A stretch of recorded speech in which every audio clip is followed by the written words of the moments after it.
we have Dr. Harris Makatsoris, who is a reader in the Department of Mechanical, Aerospace and Civil Engineering. He's got an enviable track record of grants totaling about £8 million, out of which £2 million has gone directly to his group. Welcome to Research Live, Dr. Harris Makatsoris, and a big thanks for accepting our invitation today. Thank you for having me. Okay. From the point of view of our research in the first stage of the journey, early research, they think probably the first question or concerns is how to choose a funding body. How do you choose these funding bodies or call?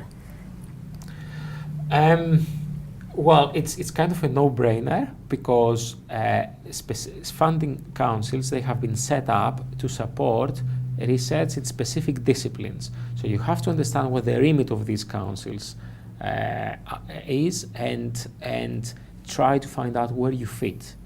Okay. Now, nobody stops anyone to apply to other councils. Okay, but again, if you are, let's say, an engineer, let's say for argument, just mechanical engineer, whatever, and any discipline of engineering, right? And you bring a certain skill set that is applicable to a project that could best be supported by the Social Sciences Research Council, okay, ESRC. You might be able to raise research funding from them, but not alone. Okay, you would need somebody with the right kind of expertise who fits the remit of that particular research council. To give you an example, these two networks we found out we got funding for this morning. They are co-funded by ESRC and EPSRC. Okay, and we selected that the people who actually lead these networks come from a social sciences background. Okay, so there was a bit of strategy involved there, because this area, or the areas we applied funding for, they relate to engineering as well as the social sciences. So you have to think strategically. Okay, there has been an instance last year where Brunel colleagues and we applied to BBSRC. Okay, I brought a particular piece of expertise. They brought their expertise in. The PI was somebody who was eligible to apply to BBSRC. It is, eligible in the sense that their background and skills fit the BBSRC remit much better than an engineer. Research councils will not exclude anyone. Okay, they will accept the application, but chances are through the peer review system that you won't be successful unless you have the right expert, and for the right reasons, of course, right? They have a particular remit, and they have to make sure that the applications they fund or the projects they fund, they fit to their remit. Okay, so understanding the research councils is very, very important. So when you finally selected the right research council, the right call, or you decide to go responsive mode, then you're actually arrived at the challenging task of writing the proposal. Yeah. So what are the things that you need to consider when you're actually writing up or starting the writing up process? Well, again, it depends whether you respond to a managed call or you apply through responsive mode. Okay, to respond to a managed call, it is essential that you understand every single word of the call, okay? And of course understand the research council in general, okay? That's essential. You have to respond to all of those, and of course, there are two other components. One is your aim and objectives, and your case has to make sense, scientific sense, and is not something that has been battered to death, or it's not something that is completely unreasonable, okay? And it's realistic within the time scale, so that's one on the scientific perspective. And of course, there has to be a realistic plan that supports your case, supports your hypothesis. How are you going to deliver? Okay, so these proposals, I mean, you can, there is a number of ways you could look at them. Yeah, they're project plans as well as business plans, and the impact statement is kind of that. So they're quite complex to put together. So you have to understand all the components of the application itself as well as the call. And that's for managed calls. For responsive mode, they, at least in principle, they do accept ideas which could be just about anything, right? But again, you have to be aware of the constraints. You have to be aware of the current funded portfolio, the areas the council supports, national importance, okay, and national priorities, how it fits when it comes to engineering, the industrial landscape as well, and of course the kind of impact.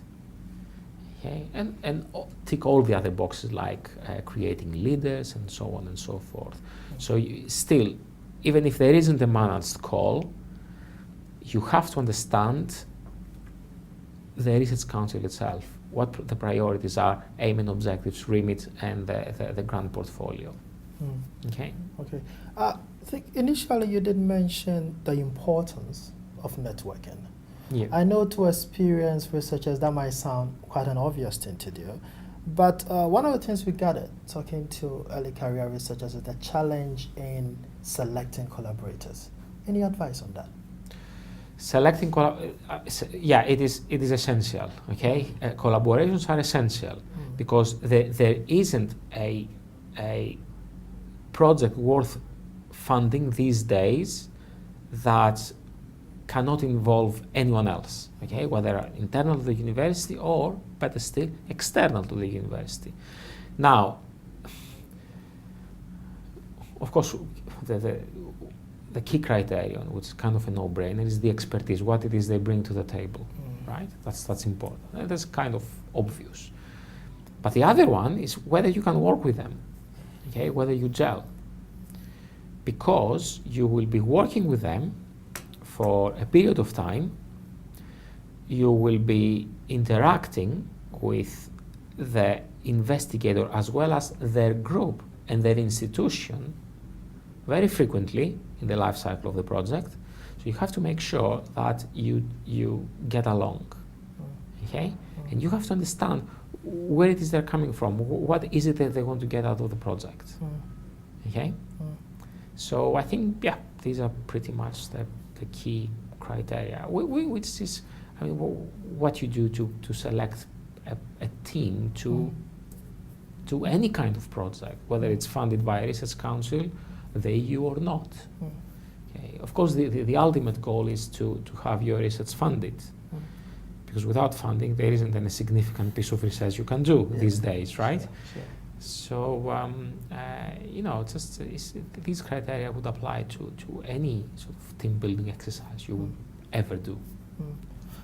Regarding just a little follow-up, what are the indicators from your experience that you look for in finding out that you gel with person A, not person B? The indicators? Yeah. Well, you have to spend some time with them. And like I mentioned before, these networking activities are very important because usually, there is different type of networking activities that the research councils organize, right? But the most successful ones are not just the ones where a bunch of people turn up, there's a few presentations, there's a nice coffee, nice lunch, and then everyone off they go. There are activities like those, okay? The ones that are by invitation only, there's a reason why they do that, okay? And if you look at the forms you have to fill in the application form, they ask questions about how do you perform in a team, okay? How you communicate with others, leadership skills, and so on. It depends on what the meeting is about. And the reason for that is, at that stage even, they select the kind of people who can potentially form research groups, so, okay? So even the selection process, which will help you ultimately, happens already at that stage. That's one. When you are there, there are team building activities, that they organize various team building activities in whatever shape, size or form, okay? And through these activities you can sort of find out. But of course this is not the only way to meet other people, right? There are plenty of meetings that you should be going to, scientific meetings, presentations, workshops, which are outside of the Research Council's sort of activities. So how do you meet people there? It's just talk to them. You know, you listen to a presentation, you meet them during the coffee break or during lunchtime, you exchange ideas, thoughts, and then you can sort of see. And then you can follow it up. And of course, ultimately, I mean, what you really need, you need to get working with these people as soon as you possibly can. So if there is a managed call, if there is an application, even in responsive mode that you want to prepare, you know, you can take the risk and say, right, okay, this person would potentially bring X, Y, Z, okay, into the project. So when the writing process starts, we'll start with potentially a brainstorming meeting, yeah, and then the writing itself, and then you kind of assess how they work. And if it doesn't quite work out in one instance, then you will know that maybe these are not the right kind of collaborator or collaborators for you. Okay. And of course it will work both ways. But my advice is, and the rule that I apply is, try to work with as many people as you possibly can. They will have their own ideas, their own agendas, their own objectives. You have to be accommodating as well if you want to be successful. If you have this sort of attitude that in every single application I'm going to be the PI, I'm going to get the largest share of the grant, and I call the shots because I'm so beautiful, fantastic, and all the rest of it. You will become an outsider in the community very, very quickly, surprisingly quickly. Okay, and then that's it. Your research career is over. Okay. So you have to be accommodating. You have to understand where the other person is coming from, and of course you have your own aim, objectives, and so on. The best thing is to get them aligned, but ultimately what you want is to have your grant and your research funded, okay, and work with as many people as you possibly can.